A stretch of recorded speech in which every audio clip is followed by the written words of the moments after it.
Today I'm going to talk about the murder of Jason Corbett. This case has been very much in the media and TV over the past few years in Ireland and the US. Jason was originally from Limerick in Ireland and had moved to the US to work and marry his future wife, Molly Martens. And this also was where he was murdered.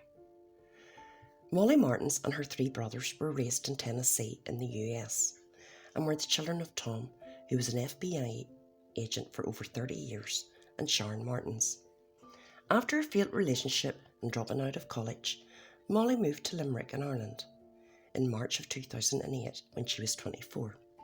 She had answered an advertisement for a nanny placed by a 32-year-old man called Jason Corbett. Jason had lost his wife Sarah suddenly in 2006 after she had died from an asthma attack. They had two young children, Jack and Sarah. Jason worked for an international packaging company as a plant manager. Within 7 months, Jason and Molly were in love and very much a couple, and on February 14th, 2010 were engaged. In May 2011, the couple moved to Winston-Salem in North Carolina. After Jason was able to secure a transfer with his job, they married the following month. Molly claimed throughout her marriage Jason was physically, mentally and emotionally abusive. There has never been any evidence of this.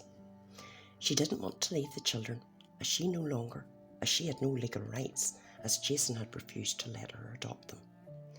They had both talked to lawyers and she felt as if she could just be in the marriage longer, the better chance she would have of custody. Jason had told his sister he was feeling homesick and wanted to return to Ireland shortly before his murder.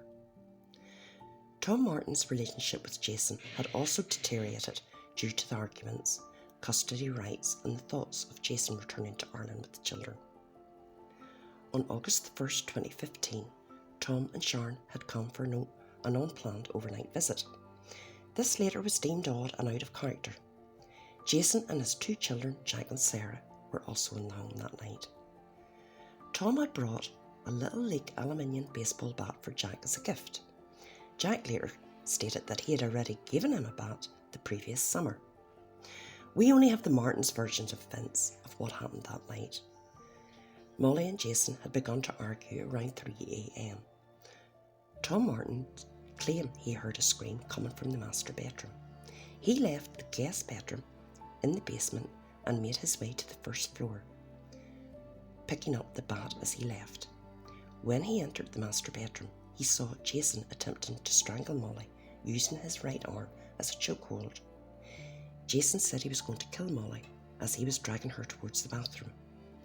Tom began repeatedly hitting Jason with the bat, and Molly grabbed a paving brick, which she just happened to have on the nightstand, apparently part of an art project.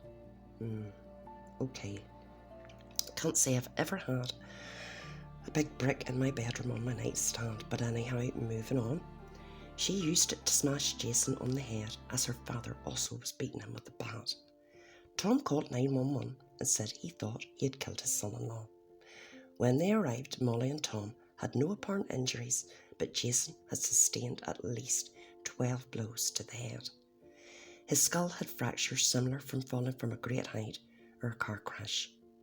He was also cold, as if they had waited a few hours before phoning police. Molly continuously rubbed at her neck as if to make it red and was asked to stop. In August 2017, they were convicted of second-degree murder and sentenced to 20 to 25 years in prison. In February 2020, their convictions were overturned on appeal. They were offered a plea deal with a lessened prison sentence but turned it down. They are currently out on bail, but the state has just announced they will retry them in June 2023. That's definitely one trial I'll be covering. Sarah and Jack returned to Ireland and they live with their Aunt Tracy. I have some thoughts on this, and Molly was and probably still, in my opinion, a known liar, and a lot of her lies and tall stories came out in court. She was known to have lied to friends throughout her life, and also on how she met Jason. She also admitted to having mental health challenges. She was devoted to the children and was terrified of losing them.